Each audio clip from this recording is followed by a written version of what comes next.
यदि आप भी सावन सोमवार का व्रत रखते हैं या शिवलिंग का अभिषेक करते हैं, तो हो जाइए सावधान और ध्यान से समझ लें इन काम की बातों को। सावन सोमवार के दिन ये गलतियां भूल से भी ना करें।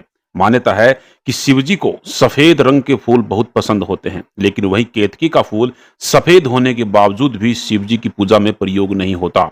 वहीं भगवान शिव की पूजा में शंख से जल अर्पित करने का विधान भी नहीं है, इसलिए ऐसा करने से बचना चाहिए। इसके अलावा भगवान शिव जी की पूजा में तुलसी का प्रयोग भी वर्जित माना गया है। साथ ही बिना किसी कारण के शिव जी की पूजा में तिल का प्रयोग भी नहीं करना चाहिए, क्योंकि मान्यता है कि तिल भगवान विष्णु के मेल से उत्पन्न हुआ है। ऐसे में तिल भगवान विष्णु को तो अर्पित किया जा सकता है, परंतु शिव जी को नहीं। शिव जी की पूजा में अगर आप चावल चढ़ाते हैं तो इस बात का विशेष ध्यान रखें कि चावल खंडित यानी टूटे हुए नहीं होने चाहिए। वहीं शिव जी को आप नारियल तो चढ़ा सकते हैं, पर नारियल का पानी नहीं चढ़ाना चाहिए। वहीं सोमवार के दिन शिव जी को भूल कर भी हल्दी ना लगाएं, क्योंकि ये अशुभ माना जाता है। इससे घर में मुसीबत आ सकती है, क्योंकि हल्दी का प्रयोग ज्यादातर श्रृंगार के लिए किया जाता है। सोमवार के दिन मांस मदिरा का सेवन भी नहीं करना चाहिए, क्योंकि इससे आपको व्रत का लाभ नहीं मिलेगा। और वैसे यदि आप सच्चे शिव भक्त हैं तो आपको कभी भी मांस और मदिरा का सेवन नहीं करना चाहिए। माता पिता और देवी देवताओं का अपमान भी ना करें। किसी दूसरे के धन और स्त्री पर नजर रखना, चोरी करना, जुआ खेलना, माता पिता और देवी देवताओं का अपमान करना एवं साधु संतों से अपनी सेवा करवाने वाले व्यक्ति से भगवान शिव अप्रसन्न नहीं रहते हैं। सोमवार के दिन बैंगन का इस्तेमाल भी बिल्कुल ना करें। सोमवार के दिन गन्ने का जूस और काली मिर्च भूल कर भी ना खाएं, क्योंकि शास्त्रों के अनुसार महादेव को यह चीज बिल्कुल भी पसंद नहीं है। सोमवार के दिन सरसों का तेल भी नहीं लगाना चाहिए, क्योंकि ये शनि देव को चढ़ता है। इससे उग्र भावनाएं पैदा होती हैं, और जबकि भगवान भोलेनाथ शांत प्रवृत्ति के हैं। सोमवार के दिन पेड़ों को बिल्कुल भी ना काटें, बल्कि परिवार के सदस्यों की संख्या के बराबर पेड़ लगाएं। सोमवार के दिन रात्रि से पहले सोना नहीं चाहिए, क्योंकि ऐसा कहा जाता है कि सावन सोमवार भोलेनाथ धरती पर विचरण करते हैं। ऐसे में यदि आप सो जाते हैं तो उनका अपमान होता है। व्रत रखने वाले को ब्रह्मचर्य का पालन भी अवश्य करना चाहिए। आइए अब बात करते हैं सावन सोमवार व्रत विधि के बारे में। शास्त्रों के अनुसार यह व्रत सोमवार के दिन किया जाता है।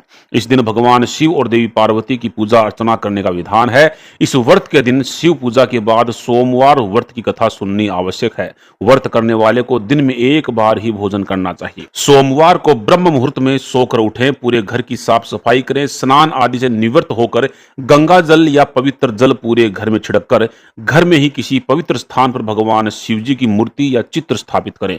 यदि संभव हो तो सोमवार के दिन, बुधवार के दिन या शुक्रवार के दिन अपने घर में नवनिधि रुद्राक्ष जल को स्थापित करें। पूरे पूजन की तैयारी के बाद संकल्प लेकर ओम नमः शिवाय से शिव जी का तथा ओम नमः शिवाय मंत्र से ही पार्वती जी का पूजन करें।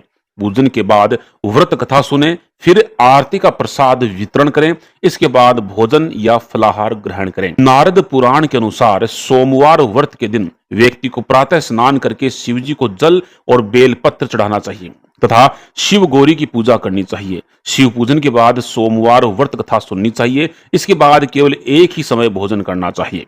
साधारण रूप में सोमवार का व्रत दिन के तीसरे पहर तक होता है, मतलब शाम तक रखा जाता है। सोमवार व्रत 3 प्रकार का होता है: प्रति सोमवार व्रत, सोम प्रदोष व्रत और 16 सोमवार व्रत। इन सभी व्रतों के लिए एक ही विधि होती है। सोमवार के दिन पूजा करते हुए काले कपड़े भूल कर भी ना पहने, क्योंकि धार्मिक मान्यताओं की माने तो भगवान शिव जी को काला रंग पसंद नहीं है और काले रंग के वस्त्रों से वे क्रोधित भी हो जाते हैं। कोशिश करें कि सोमवार को शिव पूजा में हरा, लाल, सफेद, केसरी या पीला या आसमानी रंग के वस्त्र ही धारण करें।